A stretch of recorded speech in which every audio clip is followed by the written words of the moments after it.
இந்தியாவுக்கு neck and neck இருக்காங்க. இந்தியாட்ட ஒரு நல்ல ஓப்பனிங் இருக்கா, இங்க எப்படி ஓப்பனிங் இருக்கு, இங்க அதோட பெட்டரான ஓப்பனிங் இருக்கு. இந்தியாவோட மிடில் ஆர்டர் இருக்கா, இங்க இங்க இன்னும் பெட்டரான மிடில் ஆர்டர் இருக்கு. ஸ்பின் அட்டாக் இருக்கா, அதுக்கு நிகரான எங்களுக்கு ஸ்பின் அட்டாக் இருக்கு. விராட் கோலியோடைய அந்த 100 அகேன்ஸ்ட் பாகிஸ்தான் இல்லைனாலோ, ஒருவேளை ஏர்லியா அவருடைய விக்கெட் போயிருந்தாலோ, இல்ல செமிஃபைனல்ஸ்ல ஆஸ்திரேலியாக்கு அகேன்ஸ்டா அந்த நாக்கு வரலனாலோ, இந்தியா வந்து ஒரு பெரிய பெரிய ஸ்ட்ரகிள், எட் அனதர் ஹார்ட் பிரேக் அப்படின்னு தான் சொல்லியிருக்க முடியும் செமிஃபைனல்ஸ்ல. ஷமியோட பவுலிங் வந்து ரொம்பவே டிஃப்ரெண்டாக இருந்திருக்கு. அதாவது அவர் வந்து அப்படி பெர்ஃபார்ம் பண்ணுவாருன்னு நம்ம எக்ஸ்பெக்ட் பண்ணதில்லை. ஸோ ஃப்ரண்ட் லைன் சீமராக நான் அந்த வீடியோலேயே சொல்லியிருக்கேன், அவர் வந்து ஒரு நியூ பால் பவுலராக நம்ம வந்து பெர்ஃபார்ம் பண்ணி, ஐ மீன் அவருக்கு நியூ பாலில் சான்ஸ் கொடுத்தும் நம்ம பார்த்ததில்லை அப்படின்றது. ஸோ நம்ம வந்து கைல் ஜேமிசன், வில்லோ ரூக், இவங்க நம்ம ஃபாஸ்ட் பவுலர்ஸை வந்து பெரிய விக்கெட்ஸ் எடுக்க போறாங்க அப்படின்னு அவங்களுக்கு ப்ரிப்பேர் ஆகி வரதை விட ஸ்பின்னர்ஸ் மேலே ஒரு கான்சன்ட்ரேஷன் வச்சுக்கிட்டா நல்லது இந்தியாவுக்கு. நம்பர் 4ல எதுக்கு ஸ்ரேயஸ்ன்னு சொன்னப்ப எனக்கு தெரிஞ்சு வந்து we have found number 4 person in middle order for Indian cricket team after long time. இப்படி ஒரு ஸ்டெடியான ஒரு பிளேயர் வந்து கிடைச்சது வந்து ரொம்ப நாள் கழிச்சு.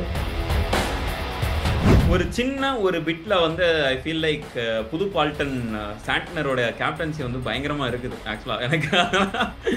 ஸோ அதனால ஸோ பால்டன் வர்சஸ் பால்டன் இல்லை, எதோட சேர்க்குறீங்க அப்படின்ற மாதிரி. ஆமா, வேற வழி இல்லையே, நாங்க தான் வெளியே போயிட்டோம் செமிஃபைனல்ஸ்லயே. என்னோட ப்ரெடிக்ஷன் தப்பானா நல்லா இருக்கும் வந்துட்டு. ஆமா, இந்த ட்ரிங்க்ஸ் பண்றேன்னு கூட நினைச்சுக்கோங்க. பட் நியூசிலாந்து வந்துட்டு ரொம்ப ஃபிளாலெஸ்ஸா விளையாடுறாங்க. ஸோ அவங்கள அவுட் பிளே பண்ற மாதிரி இந்தியா விளையாண்டாதான் இந்தியாவுக்கு சான்ஸ். ஸோ நான் ஒன் இந்தியா ஹவுஸ் ஆட் நேயர்களுக்கு வணக்கம். சாம்பியன்ஸ் ட்ராஃபியுடைய இறுதி போட்டி இந்தியா வர்சஸ் நியூசிலாந்து. சிலர் எதிர்பார்த்திருப்பாங்க, சிலர் எதிர்பார்க்காம இருந்திருப்பாங்க. அண்ட் இந்த போட்டி எப்படி இருக்க போகுது அப்படின்றத பத்தி தான் ஒரு சின்ன ப்ரிவியூ தான் இந்த டிஸ்கஷன். அண்ட் இந்த டிஸ்கஷன்ல நம்மளோட இணைஞ்சிருக்கிறது சரவணன், கிரிக்கெட் அனலிஸ்ட். வணக்கம் Saravanan. And cricket analyst Kirubakaran. வணக்கம் கிருபாகரன் ப்ரோ, எப்படி இருக்கீங்க ரெண்டு பேரும்? வணக்கம் ப்ரோ. வணக்கம். Okay bro. ஸோ ஆக்சுவலா ஃபர்ஸ்ட் நம்ம இந்த டோர்னமெண்ட் ஆரம்பிக்கிற முன்னாடி ஒரு லைவ் போயிருந்தோம். லைவ்ல என்னன்னா நியூசிலாந்து வந்து டெஃபினட்டா ஒரு டஃப் காம்படிஷன் இருக்கும், டஃப் கொடுப்பாங்க அப்படின்ற ஒரு எதிர்பார்ப்பு இருந்தது. அண்ட் நியூசிலாந்து வந்து ஃபைனல்ஸ் வருவாங்க அப்படின்றது கைண்ட் ஆஃப் ஒரு பாப்புலர் இதாக தான் இருந்துச்சு வச்சுக்கோங்க. மேபி லைக் ஒரு 50-50 நியூசிலாந்து ஆர் சவுத் ஆஃப்ரிக்கா வருவாங்கன்ற மாதிரியான ஒரு நிலை இருந்துச்சு. அண்ட் இந்தியா வருவாங்க அப்படின்றது மோரர்லஸ் ஒரு யுனானிமஸான ஒரு விஷயமா தான் இருந்துச்சு. இந்தியா எப்படியா ஃபைனல்ஸ் வந்துருவாங்க, பட் ஃபைனல் ஹடில் எப்படி தாண்ட போறாங்க அப்படின்றது தான் ஃபர்ஸ்ட் நம்ம இந்த டோர்னமெண்ட் ரிவ்யூலேயே நம்ம பேசியிருந்தோம். அந்த வகையில் இப்போ அந்த ஃபைனல் ஹேர்டலுக்கு இந்தியா வந்துருச்சுன்னு நினைக்கிறேன். ஸோ இந்த ஃபைனல் ஹேர்டலில் இந்தியா எப்படி தாண்ட போறாங்க அப்படின்றதுக்கு முன்னாடி, இந்தியா சோஃபார் இந்த டோர்னமெண்ட்ல நம்ம எதிர்பார்த்த மாதிரி பெர்ஃபார்ம் பண்ணியிருக்காங்களா இல்லை எப்படி அப்படின்றதான் ஃபர்ஸ்ட் கேட்கணும்னு நினைக்கிறேன். ஃபர்ஸ்ட் சரவணன் ப்ரோ, நீங்க ஆரம்பிச்சிருங்க. இந்தியா சோஃபார் நீங்க எதிர்பார்த்த மாதிரி பெர்ஃபார்ம் பண்ணியிருக்காங்களா? ஆக்சுவலா வந்து சொல்லப்போனா பெட்டரா பெர்ஃபார்ம் பண்ணியிருக்காங்கன்னு நினைக்கிறேன். என்னோட ஒப்பீனியன்ல வந்து அவங்க பண்ணுவாங்க அப்படின்றது வந்து அதை காட்டிலும் பெட்டரா பெர்ஃபார்ம் பண்ணியிருக்காங்க. கன்சிடரிங் ஷமியோட பவுலிங் வந்து ரொம்பவே டிஃப்ரெண்டா இருந்திருக்கு. அதாவது அவர் வந்து அப்படி பெர்ஃபார்ம் பண்ணுவாருன்னு நம்ம எக்ஸ்பெக்ட் பண்ணதில்லை. ஸோ ஃப்ரண்ட் லைன் சீமரா நான் அந்த வீடியோலேயே சொல்லியிருக்கேன், அவர் வந்து ஒரு நியூ பால் பவுலரா நம்ம வந்து பெர்ஃபார்ம் பண்ணி, ஐ மீன் அவருக்கு நியூ பால்ல சான்ஸ் கொடுத்தும் நம்ம பார்த்ததில்லை அப்படின்ற மாதிரி. ஸோ அப்படி இருக்கிறப்போ வந்து அவரோட பெர்ஃபார்மன்ஸ் கொடுத்துருக்காரு. பட் ஸ்டில் வந்துட்டு எனக்கு அந்த பவர் பிளேல 2 விக்கெட் விடுறது வேணா அந்த ஒரு அது ஒரு ஒரு சின்ன ஒரு ஹேர்டலா இருக்கிற மாதிரி எனக்கு தோணுது. மற்றபடி இந்தியாஸ் பெர்ஃபார்ம்.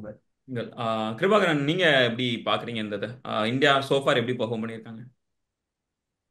ஸோ எனக்கும் சரவணன் ப்ரோ சொன்ன மாதிரி தான், எதிர்பார்த்ததை விட பெர்ஃபார்மன்ஸ் நல்லாவே பெர்ஃபார்ம் பண்ணியிருக்காங்கன்னே சொல்லலாம்.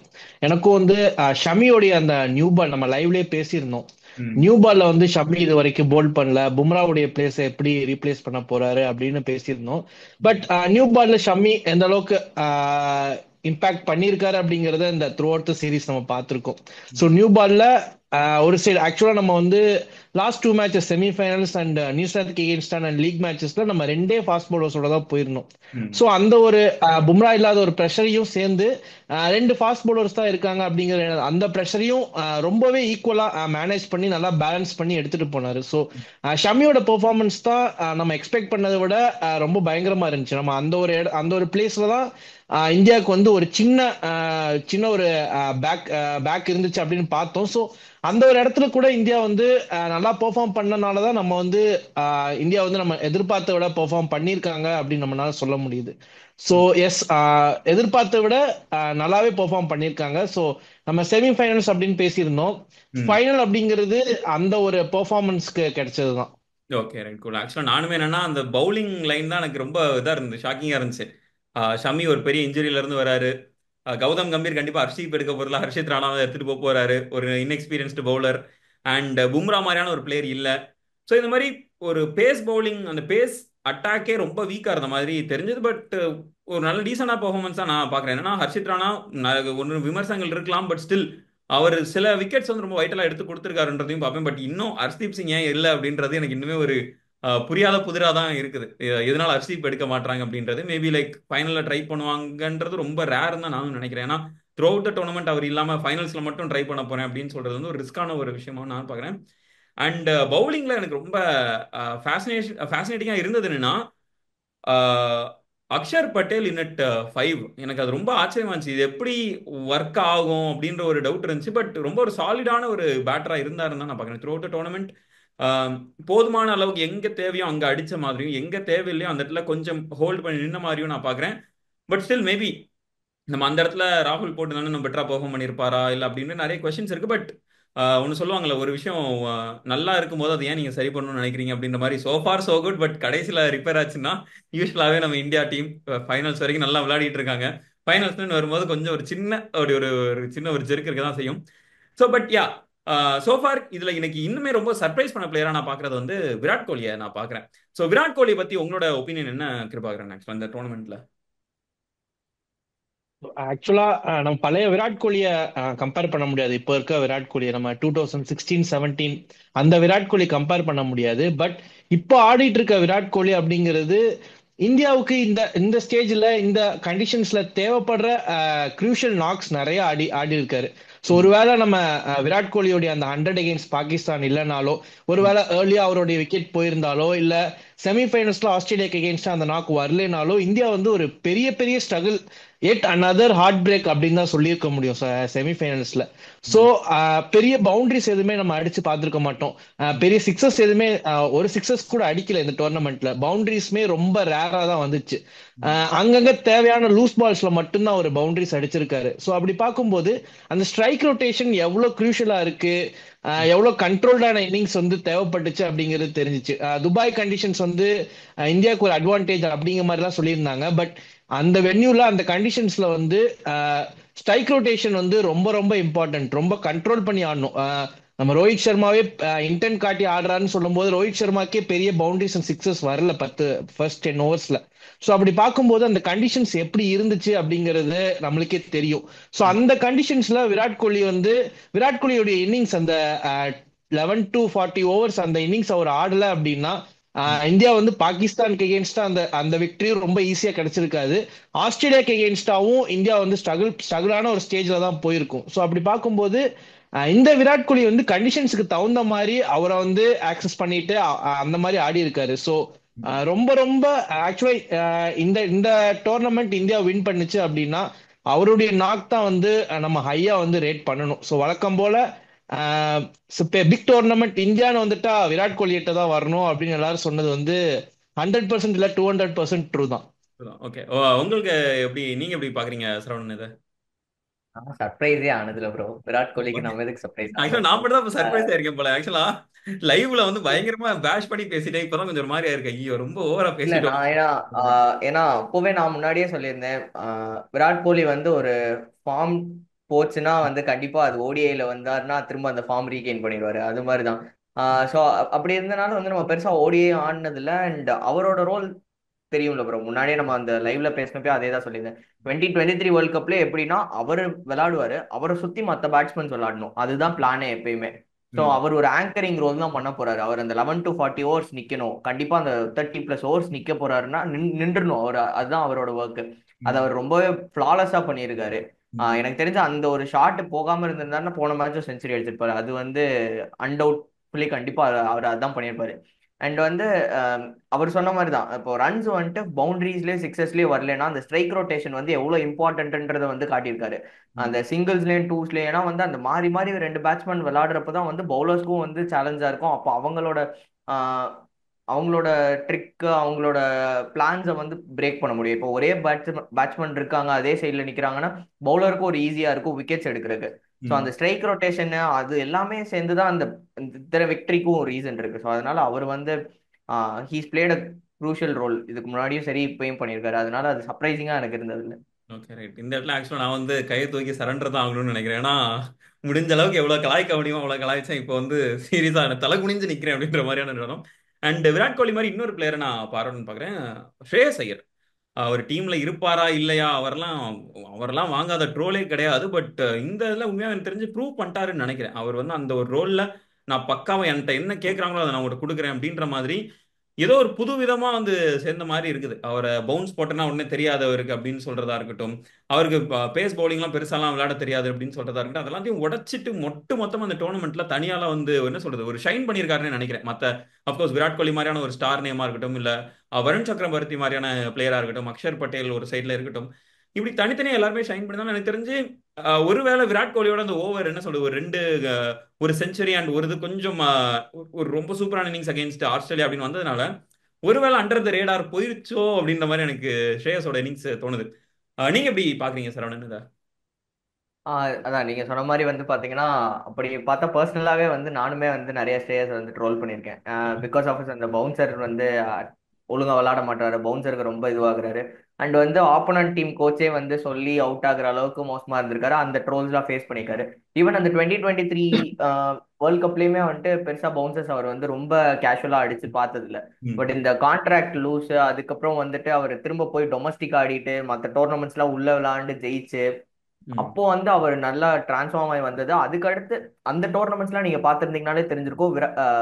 ஸ்ரேயஸ் has become a very different person. அவர் வந்து அவரோட அப்ரோச்சே நிறைய மாத்திருக்காருன்றது வந்து அந்த டோர்னமெண்ட்ஸ்லாம் பார்த்திருந்தாலே தெரிஞ்சிருக்கும். ம், மேபி அவங்க அதை பார்க்கலன்னா திரும்ப அந்த ட்ரோலுக்கு வந்திருக்காரு. ஈவன் நான் இன்னொன்னு ஒருத்தர் சொன்னப்ப கூட வந்துட்டு நம்பர் 4ல எதுக்கு ஸ்ரேயஸ்ன்னு ம், சொன்னப்ப எனக்கு தெரிஞ்சு வந்து we have found number 4 person in middle order for Indian cricket team after long time. இப்படி ம், ஒரு ஸ்டெடியான ஒரு பிளேயர் வந்து கிடைச்சது வந்து ரொம்ப நாள் கழிச்சு. அண்ட் வந்து டவுட் பண்ணவே இல்லை. எனக்கு வந்து உண்மையிலே ரொம்ப ஒரு பெரிய அசட்டா தெரிஞ்சிருக்காரு இந்த மிடில் ஓவர்ஸ்ல வந்து. சொல்லப்போனா நம்ம அந்த செமிஃபைனல்ல வந்து 43-2 இருக்கிறப்ப அப்போ வந்து நின்று ஆடக்கூடிய ஒரு பிளேயர் வேணும். விராட் கோலிக்கு கூட நின்று விளாண்டு கொடுக்குற பிளேயர் ஒருத்தர் வேணும். ஒரு 80-90 பார்ட்னர்ஷிப் இருந்தா அந்த மேட்சை ஜெயிச்சிடலாம். ஸோ அதை பர்ஃபெக்டா அவர் பண்ணாரு. ம். அண்ட் வந்து தேவையான டைம்ல அக்ரெஷன் அவர்கிட்ட வந்து இந்த அப்ரோச் வந்து நல்லா இருக்குது. உடனே எடுத்து ஆடணும். ஒரு பெர்ஃபெக்டான என்ன சொல்றதுன்னா அந்த டெய்லர் மேட் பிளேயர் ஃபார் ஓடிஐன்ற மாதிரி இருந்திருக்காரு. ஈவன் வந்து எனக்கு இது ஒரு ஆட் ஆன் நோட்டா சொல்லலாம். அவர் ஃபைனல்ஸ்ல வந்து 2023 ஃபைனல்ஸ்ல இருந்திருந்தா அவர் நின்றிருந்தாருன்னா கூட things Maybe would have been. வேற டிஃப்ரெண்டாவே போயிருந்தோம்னு நினைக்கிறேன். நீங்க எப்படி பாக்குறீங்க கிருபாகரன்? ஆக்சுவலா நான் இதுக்கு முன்னாடியே 2 டைம் சொல்லிட்டேன். இங்கிலாந்து சீரீஸ்லயும் சரி, நம்ம லைவ் பண்ணியிருந்தப்போ சரி, இது ஸ்ரேயாஸ் ஐயர் 2.0 அப்படின்னு அந்த பவுன்சர் பால்ஸை வந்து அந்த பேஸ் அட்டாக் வந்து நல்லா சமாளிச்சு ஆடுறது அப்படிங்கிறது வந்து நம்ம இதுக்கு முன்னாடி ஸ்ரேயஸ் ஐயர்ட்ட அப்படி பார்த்ததே இல்லை. ம், நிறைய ட்ரால்ஸ் நீங்க சொன்னீங்க, 2 பேர் சொன்ன மாதிரி தான். அந்த பவுன்சர் பாலுக்கே நிறைய ட்ரால்ஸ் வந்துட்டு இருந்துச்சு. ஸோ ம், இப்போ வந்து அது அப்படியே எப்படி என்ன ஒர்க் அவுட் பண்ணாரு, என்ன சேஞ்ச் பண்ணாருன்னு தெரியல.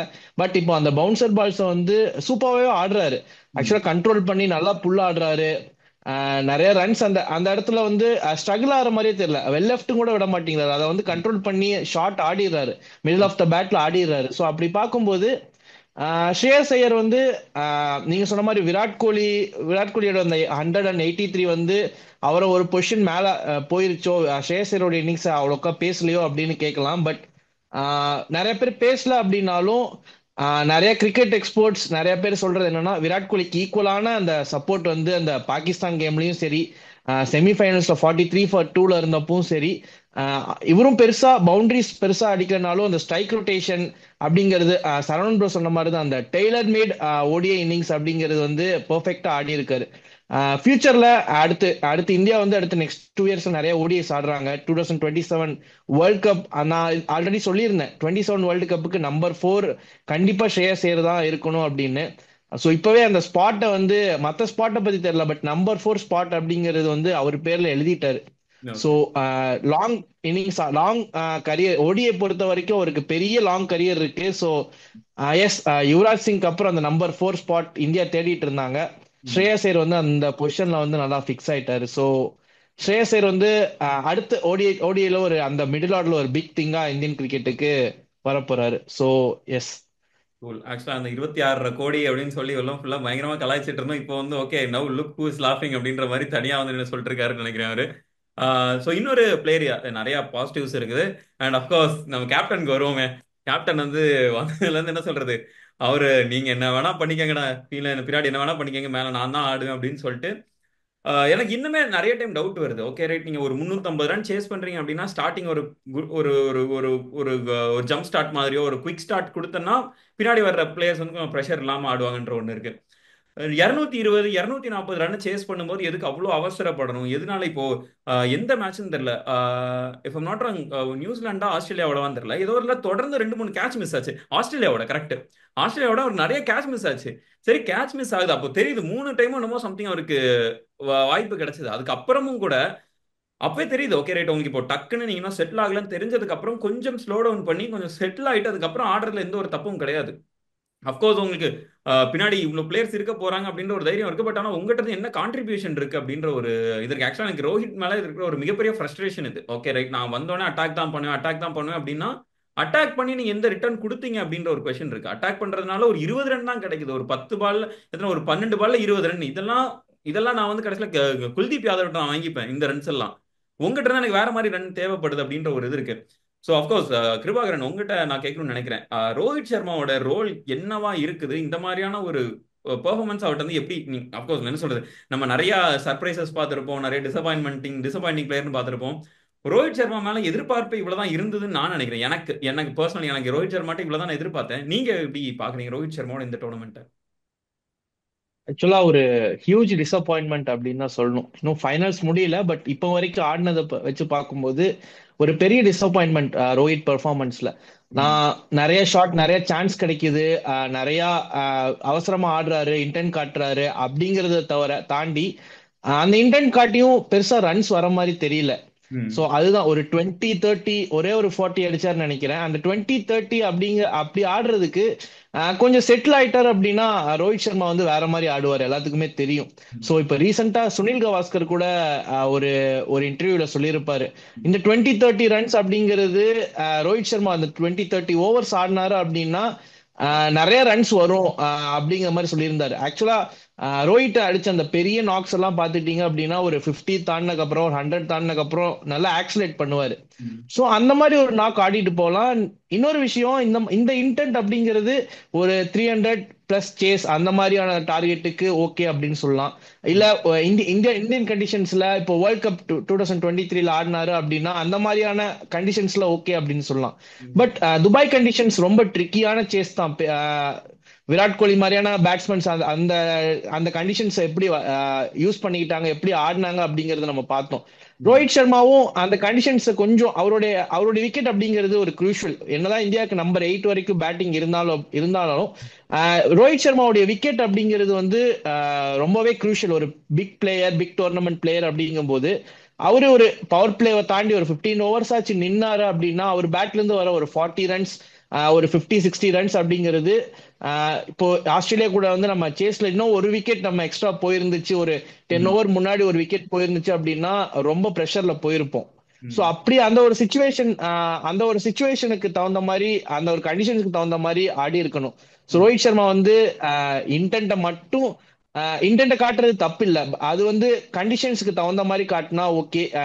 இந்த மாதிரி சிச்சுவேஷன்ஸுக்கு, இந்த மாதிரி கண்டிஷன்ஸுக்கு ரோஹித் சர்மாவுடைய நாக் சொன்ன மாதிரி ஒரு கொஞ்சம் கொஞ்சம் ஓவர்ஸ், ஒரு 20 ஓவர்ஸ் ஆச்சு நின்று ஆடணும் அப்படின்னு நான் எக்ஸ்பெக்ட் பண்றேன்.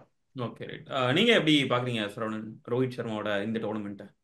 நம்ம அந்த லைவ்ல பேசின மாதிரியே தான் நான் திரும்ப அதே தான் சொல்றேன். இப்போ அவர் அதே மாதிரி தான். நம்ம லைவ் வந்து ஆக்சுவலா இங்கிலாந்து சீரீஸ்க்கு அப்புறம் பேசணுமா, சீரீஸ்க்கு முன்னாடி பேசணுமா தெரியல. பட் அந்த டைம்ல பாத்தீங்கன்னா அதுக்கடுத்து அவர் ஒரு செஞ்சுரி அடிச்சாரு இங்கிலாந்து சீரீஸ்ல. ஸோ அப்ப என்ன பண்ணாருன்னா அந்த 10 ஓவர்ஸ்ல இன்டென்ட் காட்டினாரு, பட் ரொம்ப கால்குலேட்டிவ் ரிஸ்க் எடுத்தாரு. அந்த 10 ஓவர்ஸ் மார்க்குக்கு அப்புறமும் அந்த அக்ரஷன் இருந்துச்சு.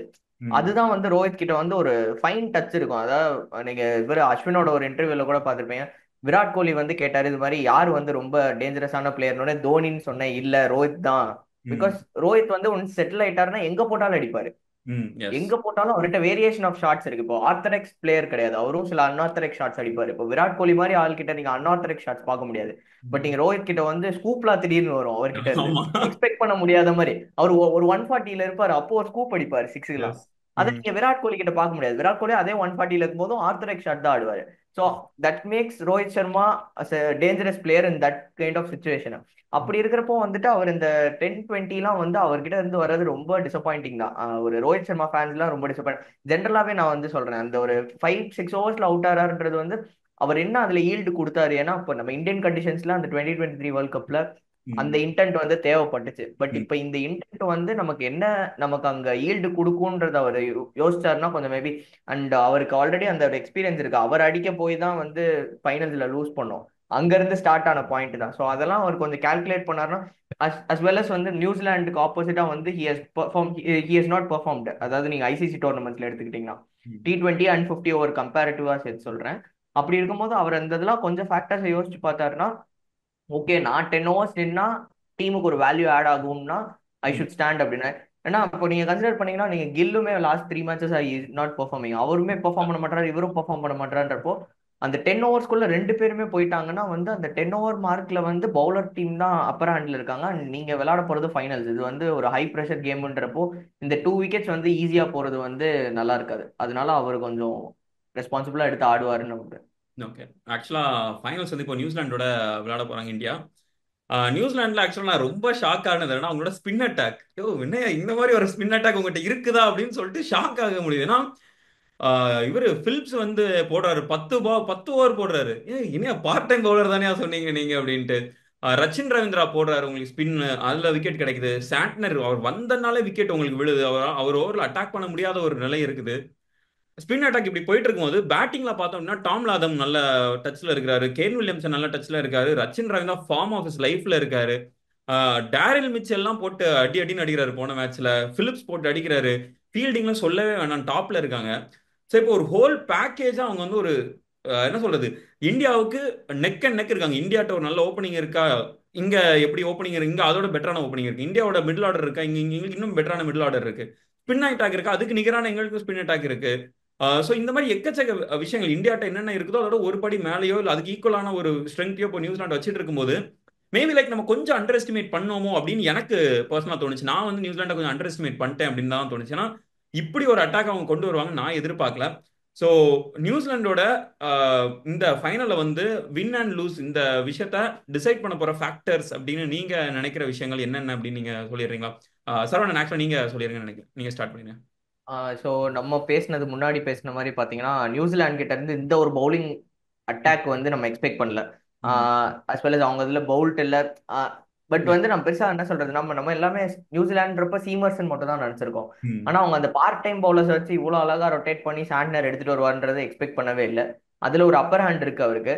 ம். அண்ட் நீங்க சொன்ன மாதிரி மற்ற எல்லா ஃபேக்டர்ஸ்லயுமே பயங்கர அவங்களுக்கு என்ன லூப் ஹோல்னு பெருசா எதுவுமே இல்லாத மாதிரி. ஏன்னா அவங்களுக்கு மெயினா அந்த பார்ட் டைம் பவுலர்ஸ் இருக்கிறது ரொம்ப வேல்யூ ஆடடான ஒரு விஷயம். நீங்க வந்து ஏன் வந்து இந்தியா அப்போ இதுக்கு முன்னாடி 2011 வேர்ல்ட் கப் அந்த டைம்லலாம் வந்து ஏன் பயங்கர ஸ்ட்ராங்கான டீமா இருந்தாங்கன்னா, நம்மகிட்டே நிறைய பார்ட் டைமர்ஸ் இருந்தாங்க. எஸ். இந்த 50 ஓவர் ஃபார்மெட்ன்றது வந்து பார்ட் டைம் பவுலர்ஸோட கான்ட்ரிபியூஷன் ரொம்ப ஹெவியா இருக்கும். அது ம். பாக்குறதுக்கு ஒரு 2-3 ஓவர் மாதிரி தெரியுமே தவிர அதோட கான்ட்ரிபியூஷன் ரொம்ப நிறைய இருந்திருக்கு. ஏன்னா நம்ம ரெய்னா வச்சு நிறைய விக்கெட்ஸ் எடுத்திருக்கோம், சச்சின் வச்சு விக்கெட் எடுத்திருக்கோம், Correct. ஷேவாக் வச்சு. ம். ஸோ அந்த மாதிரி இருக்கும்போது இப்போ அந்த பார்ட் டைமர்ஸ் தான் அங்க அவங்களுக்கு பே ஆஃப் பண்ணியிருக்காங்க. நீங்க சொல்றீங்க பிரேஸ்வெல்னு ஒருத்தர் அவர் போட்டிருக்காரு. ஆமா பிரேஸ்வெல் பிரேஸ்ல வந்து ஆரம்பிச்சு. பாகிஸ்தான் கூட ஒரு 2-3 விக்கெட் எடுத்தாரு. சோ ஆமா. அவருமே ஸ்பின் பண்றாரு. ரச்சின் ரவீந்திரா இது வரைக்கும் பெருசா பவுலிங் போட்டு பார்த்ததே இல்லை, பட் அவர் போட்டிருக்காரு. அதனால வந்து அவங்களோட பேஸ் அட்டாக்ல வந்துட்டு வில்லியம் ஓருக்கும் ஜேமிசனும் பெருசா பெர்ஃபார்ம் பண்ணலன்னா அவங்க ஃபுல்லா ஸ்பின் அட்டாக்லேயே வச்சுதான் செமிஃபைனல்ஸ் வந்து பண்டல் அவுட் பண்ணாங்க சவுத் ஆப்பிரிக்காவை. ஸோ அது மாதிரி இருக்கிறப்போ அவங்க வந்து உண்மையிலே டஃப்பான டீமா வந்திருக்காங்க. நம்ம எக்ஸ்பெக்ட் பண்ணதை காட்டிலும் ஒரு டஃபரான டீமா வந்திருக்காங்க. பட் ம். அட் த சேம் டைம் நம்மகிட்டே ஸ்பின்னர்ஸ் இருக்காங்க. இதுல என்னன்னா வந்துட்டு ஏன் சாண்ட்னர் ரொம்ப வந்து எப்படி சொல்றதுன்னா ஒரு ரொம்ப லீத்தலான பவுலரா இருக்காருன்னா ஸ்டம்ப் டு ஸ்டம்ப் போடுறாரு அவர். அதுதான் ரொம்ப லீத்தலான ஒரு விஷயம். நம்ம ஏன் வந்து ஜடேஜாமே அக்ஷரையும் நம்ம ரொம்ப வேல்யூ பண்றோம்னா அந்த ஸ்டம்ப் டு ஸ்டம்ப் லைன் தான். யூ ம். மிஸ் ஐ ஹிட் அந்த கான்செப்ட் தான். ஆனா ஓகே. அதே மாதிரி வந்து அந்த லைன் அண்ட் லென்த் நான் டைட்டா போட்டா என் பால்ல ஒரு வேரியேஷன் இருக்கு. அது பெருசா ஸ்பின் ஆக போறது கிடையாது. இங்க குத்தி அங்கெல்லாம் திரும்பாது என் பால். ஆனா நீ இறங்கி அடிக்கணும்னு நினைச்சாலும் எது பண்ணணும்னு நினைச்சாலும் அது பண்ண முடியாது அந்த இடத்துல. நான் லைன் அண்ட் லென்த் தப்பா போட்டா மட்டும்தான் உன்னால பனிஷ் பண்ண முடியும் என் பால. ஸோ ம். It is a simple action தான். ஆனா அவங்க எல்லாம் ஏன் வந்து டாப்பா இருக்காங்கன்னா அந்த லைன் அண்ட் லென்த் பக்காவா போட்டாங்கன்னா அவங்க பால்ஸ் அடிக்க முடியாது. ம். ஸோ அதனால தான் வந்து சாண்ட்னரும் பெருசா இருக்காரு. நீங்க எப்படி பாக்குறீங்க கிருபாகரன், இந்த நியூசிலாந்து வந்து இப்படி ஒரு லீத்தலான ஒரு பவுலிங் அட்டாக் வச்சுட்டு வந்திருக்கிறது? ஸோ ஆக்சுவலா நான் ஃபாஸ்ட் பவுலர்ஸை மட்டும்தான் பெருசா ரேட் பண்ணேன். ஸ்பின்னர்ஸ் பார்த்தீங்கன்னா சாண்ட்னர் மட்டும்தான் டீம்ல இருந்தாரு. மேபி நான் கிளென் பிலிப்ஸ் இல்ல பிரேஸ்வெல்ல ஒரு 2 ஓவர் ஒரு 3-4 ஓவர்ஸ் போடுவாங்க வித் ஃபாஸ்ட் பவுலர்ஸ் அப்படின்னு தான் நினைச்சேன். பட் தேவைப்படுற டைம்ல ஒரு 10 ஓவர்ஸ் கூட போட முடியும் அப்படிங்கிற ஒரு சுச்சுவேஷனுக்கு கொண்டு வந்துட்டாங்க. மின்வல் ரச்சின் ரவீந்திரா கூட ஒரு சில ஓவர்ஸ் போல் பண்ணி நம்ம பார்த்தோம் இந்த சாம்பியன்ஸ் ட்ராஃபில. ஸோ ஃபைனல்ஸ் நம்ம துபாயில விளையாட போறோம் அப்படிங்கும்போது நம்ம செமிஃபைனல்ஸ் பார்த்தோம். ஆஸ்திரேலியா வந்து ஸ்பின்னர்ஸ் இல்லாம எவ்வளவு ஸ்ட்ரகிள் ஆனாங்க அப்படின்னு. கூப்பர் அண்ட் ஹெட் கூட சில ஓவர்ஸ் போல் பண்ணாங்க. ஸ்டீவ் ஸ்மித் ஒரு ஒரு ஒரு சைடு வந்து இன்னும் ஒரு ஒரு ஸ்பின்னர் இருந்தா நல்லா இருக்கும் அப்படிங்கிற ஒரு சுச்சுவேஷனுக்கு போனாரு. ஸோ அந்த ஒரு சுச்சுவேஷன் வந்து நியூசிலாந்துக்கு வராது. ஏன்னா so Santner, Phillips, Bracewell and Rachin Ravindra 4 spinners வச்சிருக்காங்க நம்மள மாதிரியே. ஸோ நம்மளும் 4 ஸ்பின்னர்ஸ் வச்சிருக்கோம். என்ன ஒரே ஒரு டிஃபரன்ஸ்னா பார்ட் டைம் ஸ்பின்னர்ஸ், பெரிய ஸ்பின்னர்ஸ் கிடையாது அப்படிங்கிற ஒரு விஷயம் இருந்தாலும் ரொம்ப அக்யூரஸியா போட்டிருக்காங்க. சரவணன் ப்ரோ சொன்ன மாதிரி எல்லாருமே அந்த ஸ்டம்ப் டு ஸ்டம்ப் லைன் அப்படிங்கிறது வந்து ரொம்ப பெர்ஃபெக்டா வச்சிருக்காங்க. ஸோ அப்படிங்கும்போது லூஸ் பால்ஸ் ரொம்ப கம்மியா கிடைக்கும். இந்த கண்டிஷன்ஸ், துபாய் கண்டிஷன்ஸுக்கு வந்து நமக்கு அந்த மாதிரியான ஒரு ஸ்பின்னர்ஸ் தான் தேவைப்படுது. மீன்வைல் ஸோ இந்த டைம்ல வந்து இந்தியன் பேட்டர்ஸ் வந்து ஸ்பின்னுக்கு எகெயின்ஸ்டா கொஞ்சம் ஒரு சில வீக்னஸ் இருக்கு ஒரு சில பேட்ஸ்மேன்ஸுக்கு. ஸோ அப்படி பார்க்கும்போது ஃபைனல்ஸ்ல ஒருவேளை ஸ்பின்னர்ஸ் நிறைய தேவைப்பட்டாங்க அப்படின்னா இந்த பார்ட் டைம் ஸ்பின்னர்ஸை நம்ம பார்ப்போம். மேபி இந்த ஸ்பின்னர்ஸ்க்கு எகெயின்ஸ்டா விக்கெட் சுடுறதுக்கு வாய்ப்பு இருக்கு. ஸோ நம்ம வந்து கைல் ஜேமிசன், வில்லோ ரூக், இவங்க நம்ம ஃபாஸ்ட் பவுலர்ஸை வந்து பெரிய விக்கெட்ஸ் எடுக்க போறாங்க அப்படின்னு அவங்களுக்கு ப்ரிப்பேர் ஆகி வரதை விட ஸ்பின்னர்ஸ் மேல ஒரு கான்சென்ட்ரேஷன் வச்சுக்கிட்டா நல்லது இந்தியாவுக்கு. ஸோ மிடில் ஓவர்ஸை வந்து கேர்ஃபுல்லா பார்த்து ஆடணும் இந்த ஸ்பின்னர்ஸை. அண்ட் ஒரு விஷயம், இந்த நியூசிலாந்து சைடுக்கும் நமக்கும் இருக்க ஒரே ஒரு டிஃபரெண்ட், ஒரே ஒரு அப்பர் ஹேண்ட் அப்படின்னா வருண் சக்கரவர்த்தி மட்டும்தான். எனக்கு எல்லா இடத்துலயுமே பெர்ஃபெக்டா இருக்கு. டாப் ஆர்டர்ல இருந்து பேஸ் பவுலர்ஸ் எல்லா எல்லா இடத்துலயுமே 2 டீமும் ஈக்குவலா இருக்கு. வருண் சக்கரவர்த்தி மாதிரியான ஒரு லெக் ஸ்பின்னர், ஒரு நிறைய கூகுளிஸ் போடக்கூடிய ஒரு ஸ்பின்னர் அப்படிங்கிறது அந்த ஒரே ஒரு அந்த அந்த ஒரே ஒரு இடத்துல மட்டும்தான் இந்தியா வந்து அப்பர் ஹேண்டா இருக்கு. நியூசிலாந்துக்கும் அந்த ஒரு விஷயம் வந்து கொஞ்சம் ஸ்ட்ரகிள் ஆவாங்க கூகுளி பால்ஸ்ல அந்த மாதிரியான ஸ்பின்னர்ஸுக்கு. ஸோ அந்த ஒரு விஷயம் மட்டும்தான் நம்ம இந்தியா வந்து ஒரு அட்வான்டேஜ். ஸோ மற்றபடி இந்தியாவுக்கு வந்து நெக் டு நெக் ஒரு டஃப் காம்படிஷன் வந்து ஃபைனல்ஸ்ல காத்துட்டு இருக்கு அப்படின்னு தான் சொல்லணும். Okay right. ஸோ லாஸ்ட் என்னன்னா ப்ரெடிக்ஷன் போகிறதுக்கு முன்னாடி கடைசி ஒரே ஒரு கொஸ்டின். இந்த மேட்ச் அப்ரோச் பண்ணுறதுக்கு முன்னாடி இந்தியா வந்து எந்தெந்த விஷயங்களை கொஞ்சம் கான்சென்ட்ரேட் பண்ணணும் அப்படின்னு நினைக்கிறீங்க? மேபி லைக் நியூசிலாந்து அகெயின்ஸ்டா ஆடும்போது இந்தந்த விஷயங்களை இந்தியா வந்து கொஞ்சம் உஷாரா பார்த்துக்கணும் அப்படின்னு நினைக்கிறது. நீங்க என்ன நினைக்கிறீங்க கிருபாகரன் இதுல? ஸோ ஃபர்ஸ்ட் வந்து நம்ம த்ரூ அவுட் த வீடியோ நம்ம பேசின மாதிரி தான் ஓப்பனிங் ஃபர்ஸ்ட் 10 ஓவர்ஸ்ல இந்த 2 விக்கெட் லாஸ் ஆகுது அப்படிங்கிறது ஒரு ஹை ப்ரெஷர் கேம். நியூசிலாந்து வந்து அந்த 2 விக்கெட் ஆஸ்திரேலியா மாதிரி கொடுத்துட்டீங்க அப்படின்னா அந்த கேம் வந்து ரொம்ப நம்மகிட்ட இருந்து ரொம்ப எடுத்துட்டு போயிடுவாங்க. ஸோ அந்த ஒரு இடத்துல வந்து அந்த 2 விக்கெட்ஸ் ஓப்பனிங் வந்து கொஞ்சம் பார்த்து ஆடணும். இன்னொரு விஷயம், நம்ம ஒரு ஃபாஸ்ட் பவுலர் இல்லாம தான் போறோம். ஸோ அப்படிங்கும்போது ஷமி அண்ட் ஹர்திக் பாண்டியா வந்து அவங்களுடைய அந்த 10 ஓவர்ஸ் போல் பண்றது வந்து கொஞ்சம் எக்கனாமிக்கலாவும் ஒரு 2 விக்கெட்ஸ் எடுத்தா வந்து மற்ற ஸ்பின்னர்ஸ் பார்த்துப்பாங்க. அந்த ஃபாஸ்ட் பவுலர்ஸ் அவங்களுடைய ரோலை வந்து கரெக்டா பெர்ஃபெக்டா பார்த்துக்கணும். அண்ட் எப்பவுமே நியூசிலாந்துக்கு எகெயின்ஸ்டா அந்த 40 மினிட்ஸ் ஆஃப் பேட் கிரிக்கெட் அப்படிங்கிறது ஆடிடுவாங்க ஐசிசி டோர்னமெண்ட்ஸ்ல. ஸோ அந்த அந்த 40 மினிட்ஸ் வராம இருந்தா நல்லா இருக்கும் அப்படின்னு நான் நினைக்கிறேன். Okay right. உங்களோட கருத்து என்ன சரவணன்? இந்தியா எந்தெந்த விஷயங்கள் எல்லாம் உங்க மனசுல வச்சுக்கணும்னு நினைக்கிறீங்க?